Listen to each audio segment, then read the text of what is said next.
Bonjour à toutes et à tous, les amis, on se retrouve pour la review de NXT du 12 décembre 2023. Donc, c'est le dernier NXT en date avant les enregistrements du lendemain, bien évidemment, du mercredi 13 mai. Bon, donc pour ouvrir le jour, on a une attaque contre Carmelo Hayes. Carmelo Hayes qui s'est fait attaquer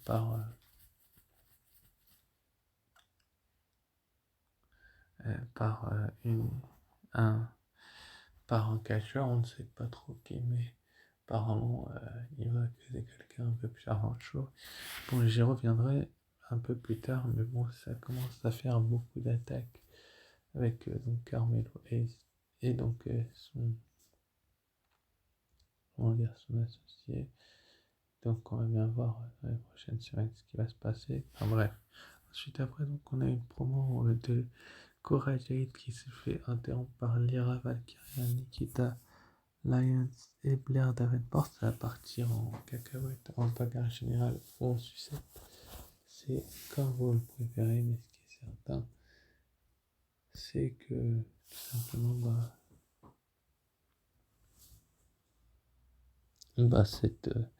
cette promo était peut-être pas la bonne solution. Côté de la WWE, prendre, faire en sorte que ce soit la meilleure, mais ce qui est certain, c'est que la WWE a su faire le dos rond et montrer que qu'ils étaient parmi les meilleurs, enfin tout simplement les quatre lutteuses prétendantes, enfin les trois prétendantes au titre de Valkyria, parce que je pense que Morgan Lyons va se retourner contre Valkyria. C'est obligatoire pour moi, mais on verra bien. Ce qui est certain, c'est que la WWE sait très bien ce qu'elle fait, donc on va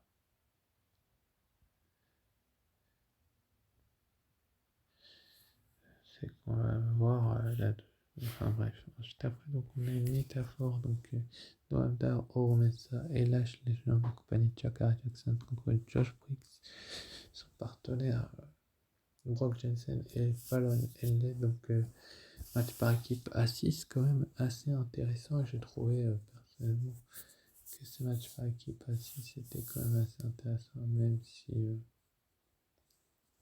la WWE savait très bien ce qu'elle faisait. Donc ce match par équipe à 6 était pour moi parmi les meilleurs ces dernières semaines du côté de la NXT.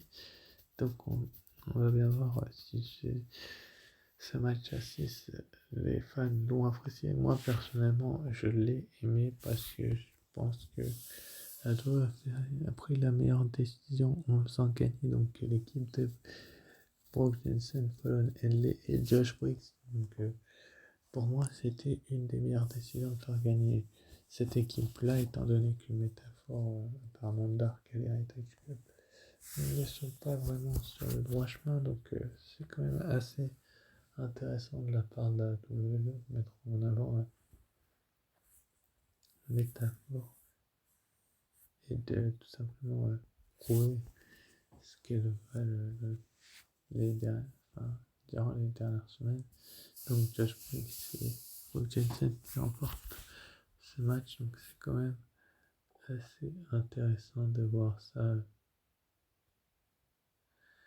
dans 6 semaines après la victoire. Enfin bref, juste après, donc on a le début du breakout tournament masculin, donc c'était deux catcheurs, donc je ne me rappelle plus le nom, mais je vous le dirai en fin de vidéo lorsque les noms s'afficheront des participants du tournoi qui se sont affrontés. Et donc c'est Canu ou je sais pas quel nom là qui a gagné ce match face à son adversaire du soir, qui était pour moi pas un très très grand adversaire. Donc on va voir si la WWE va prendre de bonnes décisions avec ce type de catcheur là. En tout cas, on les découvre et franchement, ce catcheur qui est assez qualifié et quand même un style de lutte assez intéressant, même si la WWE pourrait mieux faire avec lui. Mais il y a toujours du mieux et du positif et des choses à améliorer du côté de la WWE. Donc on va bien voir ce qu'ils vont faire avec lui. Et du coup, bah oui, c'est lui qui gagne je me rappelle plus de son nom. Comme je vous ai dit, je vous dirai en fin de vidéo, non, en fin de vidéo son nom quand je m'en souviendrai.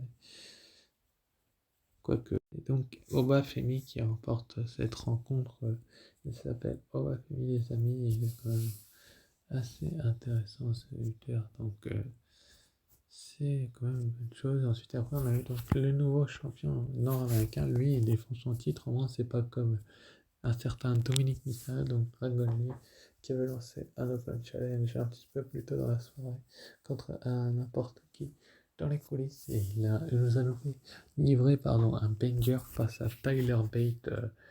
Que demander de mieux entre ces deux catcheurs, que ce soit Bate ou Dragon Lee? Je sais pas. Franchement, je sais pas que demander de mieux. Ce qui est certain, c'est que ils nous ont livré une performance hors du commun. Enfin, franchement, elles étaient incroyables, ces performances de. Donc, Tyler Bate et donc de Dragon Lee qui est champion d'Amérique du Nord depuis Deadline, donc le dernier premier live event de cette année de NXT. Donc il nous il nous a débarrassé de Dominique Mysterio.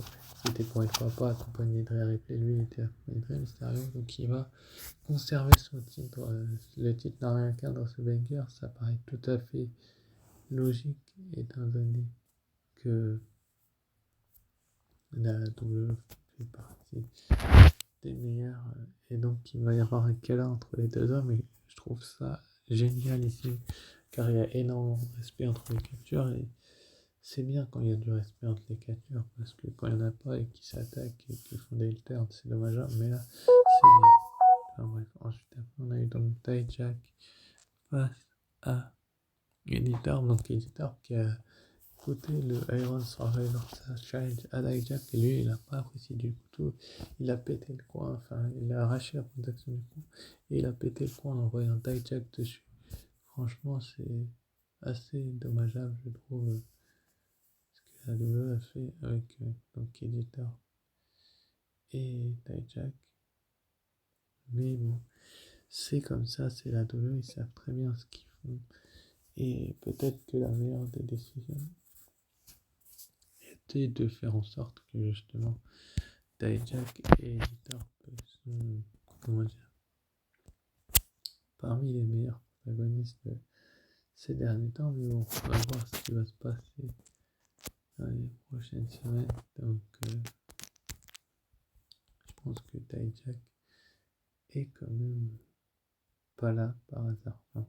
Juste après, on a eu donc Riley Osborne qui s'est lui aussi qualifié face à Kanu dans Kinu, je sais pas quoi, là, dans un match du premier tour de NXT Breakout Tournament masculin, donc il va se qualifier et remporter cette rencontre.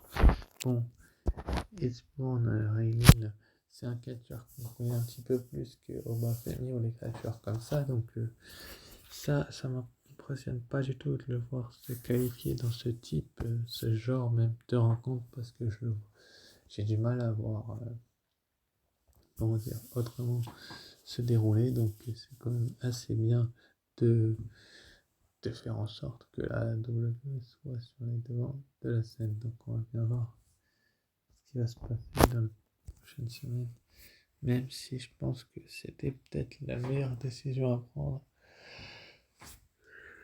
que, que de le faire gagner. Ensuite après, donc on a eu une confrontation entre le nouveau champion nord-américain Dragon Lee, enfin nouveau depuis le deadline en tout cas, et Drogolag, donc il l'a un petit peu titillé. On va bien voir qui acceptera ce challenge. Et donc on a eu enfin le dernier combat, donc Lyra Valkyria et Nikita Lyons contre Cora Jade et Blair Davenport. Donc est-ce que la championne féminine de la NXT a réussi à remporter cette rencontre? La réponse, vous allez la voir un petit peu plus tard, mais franchement là aussi on a eu encore un super match entre deux équipes qui se cherchent et qui se toisent un petit peu.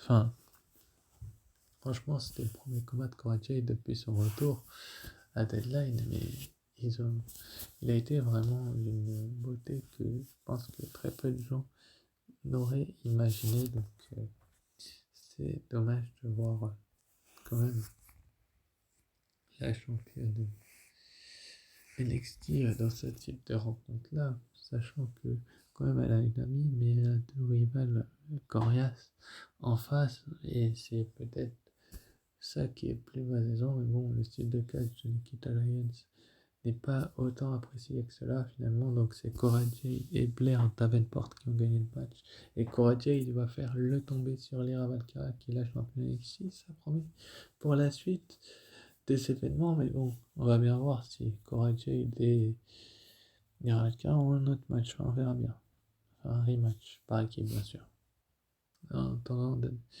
dire civil. Ensuite, après, donc pour finir le show, donc on a eu un segment entre Trick Williams, Carmelo Hayes et Ilya Dragunov. Et donc Carmelo Hayes accuse Ilya Dragunov de l'avoir attaqué lui et Trick Williams dans les coulisses de NXT tout simplement ce soir lui et puis il y a quelques semaines Trick Williams qu'est-ce qu'il peut pas injurer de les voir ensemble et qu'il est jaloux, enfin bref, qu'il veut absolument les séparer. Est-ce que c'est vrai, est-ce que c'est pas vrai, ça je peux pas vous dire, je suis pas officiel là-dedans, on va le découvrir dans les prochaines semaines, mais ce qui est certain c'est que WWE a pris des bonnes décisions avec donc Ilya Dragunov qui pour moi est un catcheur qui mérite de grandes, voire de très grandes victoires. Donc on va bien voir ce qui va se passer la prochaine semaine. Donc entre ces trois-là et surtout la semaine prochaine. Annoncé justement pour la semaine prochaine, Tiffany Stratton face à Fallon Henley. Elles ont une petite altercation en coulisses. On va bien voir si ma belle et jolie Tiffany Stratton va réussir à remettre Fallon Henley à sa place ou pas. On aura également Terry Hill et Jessie Jane en équipe contre Easy Dane et Kiana James. Oh non, Roxanne Perez, dans les barrages aura-t-elle une nouvelle partenaire elle aussi de son côté? Ça serait quand même assez intéressant de voir ça. On aura également donc le NXT North American Championship remis en jeu par Dragon Lee face à un membre de Karate Catch Crew, donc de Drew Gulak, Charlie Dempsey de l'équipe. Et donc on aura la suite du Men's Breakout Tournament, donc Riley Osborne et Obafemi sont qualifiés. On aura Lexi King face à Dion Lennox et Tavion Hates contre Lucas Crucifino. On va bien voir qui va se qualifier dans le tournoi et annoncé donc pour New Year's Evil, donc le 2 janvier prochain, donc dans 2 semaines à peu près. Lyra Valkyria contre Blair Davenport pour le titre féminin de NXT. Est-ce que Nikita Lyons va coûter le titre à Lyra Valkyria? On verra bien si ce sera le cas. Peut-être du futur chance pour Cora Jade et donc Ilya Dragunov face à Trick Williams pour le titre de la NXT. Est-ce que là aussi Trick Williams peut créer l'exploit et récupérer l'or? Ça serait tellement magnifique pour Trick Williams vu l'année qu'il a réalisé. On verra bien sur ce. Je vous remercie d'avoir suivi la vidéo. Allez, la note du show 17 sur 20, ça a été meilleur que pour moi. Sur ce, je vous dis ciao, bye et à très vite pour une nouvelle vidéo.